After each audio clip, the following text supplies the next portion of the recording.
לאה לונץ, כיתה ח', זיכרונות. לנשמת הקדוש משה זלמן ז"ל.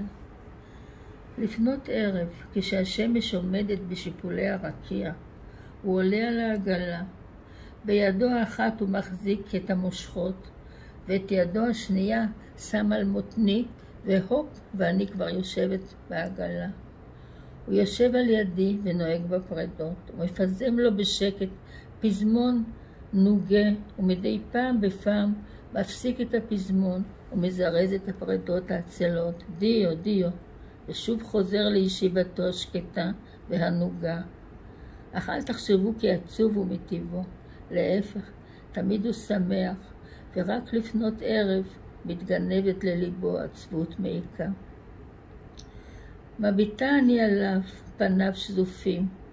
על מצחו הגבוה נחרשו כבר 3 קמטים עמוקים. אפו מחודד, עיניו שחורות ונוצצות, ומביטות בצער מהול בשמחה. חולצתו הכחולה תלויה לו ברשלנות מעל מכנסיו. כובעו חבוש איתן על ראשו, אשר חציו קרח. מביטה אני על קרחתו ואומרת, מוישה, מוישה, כך אומרת, מוישה, מוישה, כך אני קוראת לו. מדוע ראשך חצי קרח? והוא עונה לי, בכוונה עשיתי זאת, כדי שאצטרך לשלם לספר חצי מחיר והתספורת. אני צוחקת והוא נשאר רציני.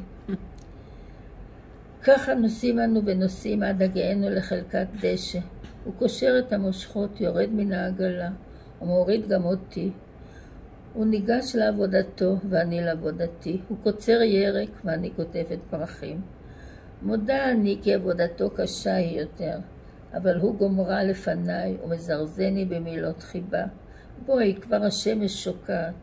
אני נשמעת לו ועולה על ערימת החציר שנערמה על העגלה. הוא עולה על דוכנו, דיו, דיו, הביתה. זו הייתה דרכו בימי החול, אבל בשבת הוא נהפך לאדם אחר. הוא נעשה יותר שמח, יותר עליז. מצחו נעשה יותר גבוה, חולצתו לבנה ומכונסת לתוך מכססיו האפורים. ונדמה לי כי גם 3 הקמטים התיישרו קצת. בשבת היה משחק איתי, מלמדני שירים ומבטחני. כאשר רציתי, היה מהלך על 4 ומיילל כחתול. כשהיה רואה שזה מבטחני, היה נהפך לכלב, לתן ולשאר חיות ועופות. כך היה בימים הטובים, אבל עברו מים רבים מאז הימים המאושרים ההם. אמנם עגלות עמוסות חציר נוסעות גם היום, וגם ילדים ובידיהם פרחים על העגלות. הכל כשהיה, שום דבר לא השתנה, רק הוא איננו.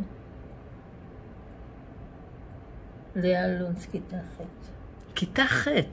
כתוב. וואו.